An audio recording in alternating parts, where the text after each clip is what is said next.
নমস্কার সকলকে একটা নতুন ভিডিওর সাথে জানাচ্ছি স্বাগত। আশা করি সকলেই ভালো আছেন, আমিও ভগবানের আশীর্বাদে ভালো আছি। আজকে ভিডিওর আলোচনার টপিক হচ্ছে সি সেকশন এবং নর্মাল ডেলিভারি, কোনটা ভালো, কোনটা দিক থেকে কতটা রিস্ক বেশি বা কম, এইগুলো সবই জেনে নেব। এবং এটা হচ্ছে ইন্টারভিউ ধরার জন্য কিন্তু একটা খুবই গুরুত্বপূর্ণ টপিক। তাহলে আজকে ভিডিওটা প্রত্যেকেই পুরোপুরি দেখার চেষ্টা করবেন, আশা করি আপনাদেরই অনেকটা হেল্পফুল হবে।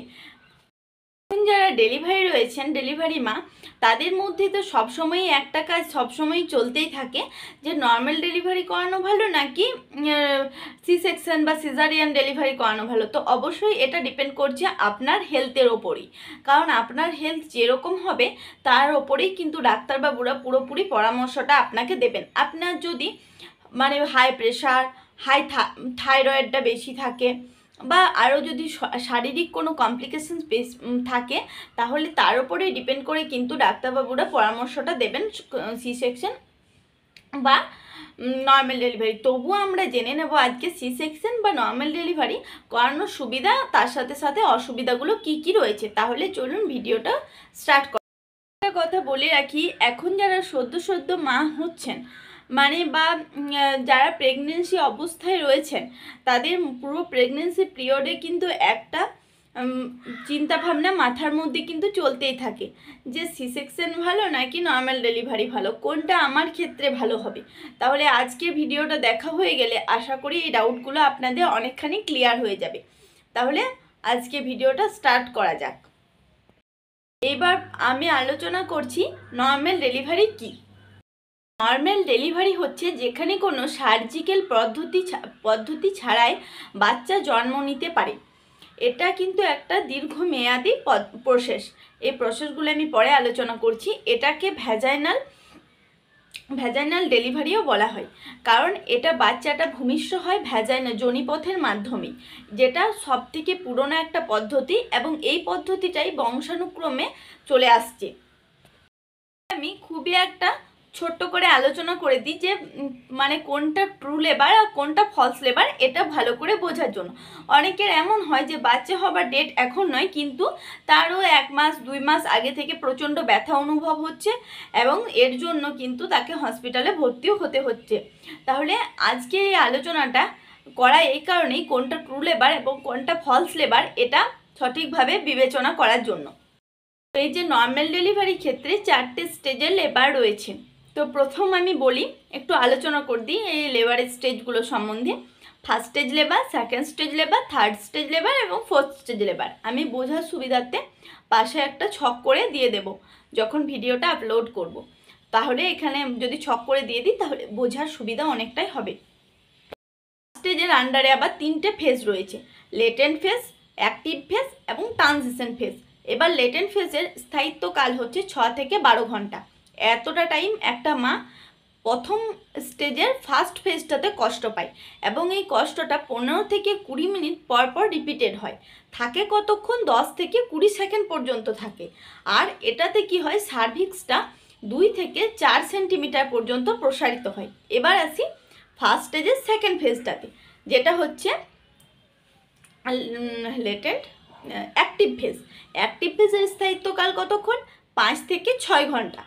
আর এটাও 5 থেকে 6 ঘন্টা স্থায়িত্বকাল। এটা তখন, যেটা আগেরটাতে ছিল 10 থেকে 20 মিনিট অন্তর রিপিট হচ্ছে, এটা তখন হয়ে যায় 3 থেকে 5 মিনিট অন্তর রিপিট হচ্ছে।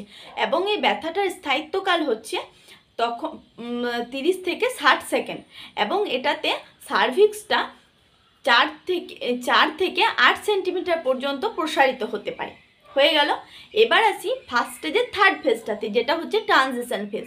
ট্রানজিশন ফেজটাতেও এটা 1 ঘন্টা পর্যন্ত মেয়াদি হতে পারে এবং 1 ঘন্টা মেয়াদি হয়। আর এটা ঘন্টা থেকে 30 মিনিটের মধ্যে রিপিট হয় এবং এটার স্থায়িত্বকাল হচ্ছে 60 থেকে 90 সেকেন্ড। আরেকটা কথা বলে রাখি, এখানে কিন্তু 8 থেকে 10 সেন্টিমিটার পর্যন্ত সার্ভিক্সটা প্রসারিত হয়ে যায়। এরপরে কিন্তু আর প্রসারণের কোনো সময় থাকে না। এটা গেল ফার্স্ট স্টেজের ফেজগুলো সম্বন্ধে। ফার্স্ট স্টেজটা পুরোটা গেল এটা। সেকেন্ড স্টেজ সম্বন্ধে। সেকেন্ড স্টেজে কি হয়? সেকেন্ড স্টেজে হচ্ছে বাচ্চাটা ডেলিভারি হয়, মানে এটার জন্য সময় লাগে 1 ঘন্টা পুরো প্রসেসটা চলার জন্য।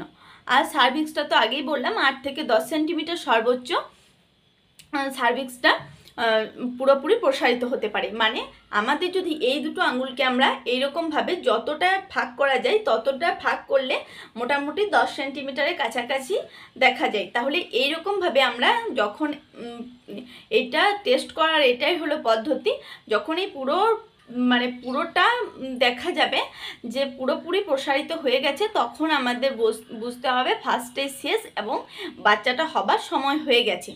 তাহলে এটা গেল ফার্স্ট। সেকেন্ড স্টেজেও বললাম বাচ্চাটা ডেলিভারি হয়। এবার থার্ড স্টেজ হচ্ছে 15 মিনিটসের, মানে হচ্ছে বাচ্চাটা ডেলিভারি হবার পরে প্লাজেন্টা ডেলিভারির সময়টাকে বলা হয় থার্ড স্টেজ। এবং ফোর্থ স্টেজ হচ্ছে বাচ্চা এবং প্লাজেন্টা সমস্ত কিছু ডেলিভারি হবার পরেও 1 ঘন্টা পর্যন্ত মাকে একটা চেক আপে রাখা হয়, কারণ তার সেই সময় 250 থেকে 300 মিলিলিটার পর্যন্ত রক্তক্ষরণ হয়।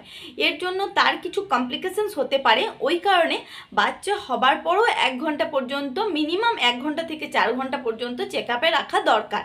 তাহলে এটা গেল পুরো নর্মাল ডেলিভারির প্রসেসটা বললাম।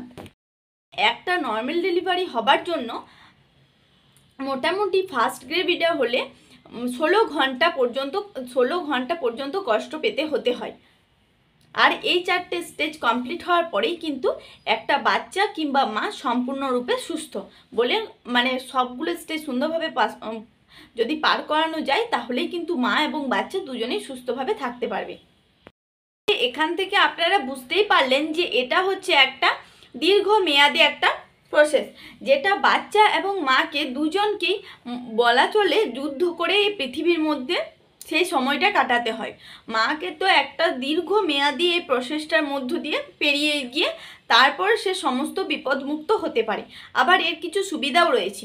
সুবিধাগুলো হচ্ছে খুব তাড়াতাড়ি রিকভার করা সম্ভব, কারণ যেহেতু এখানে কোনো সার্জিক্যাল ইন্টারভেনশন চলছে না, মানে কোনো কাটাছেঁড়া করার দরকার হচ্ছে না তেমন, তার জন্য কিন্তু হসপিটালে খুব একটা বেশি সময় রাখার দরকার হয় না। সেকেন্ড নম্বর পয়েন্টটা বলি। সেকেন্ড নম্বর পয়েন্ট হচ্ছে বাচ্চার কিন্তু সাথে সাথে জন্মের পরেই কিন্তু ব্রেস্ট ফিডটা করতে পারে। যেহেতু নর্মাল ডেলিভারি হয় তার জন্য কিন্তু মা এবং বাচ্চা দুজনেই অনেকটা পরিমাণে ইমিউন সিস্টেমটাকে উন্নতি করতে পারে সেখানেই।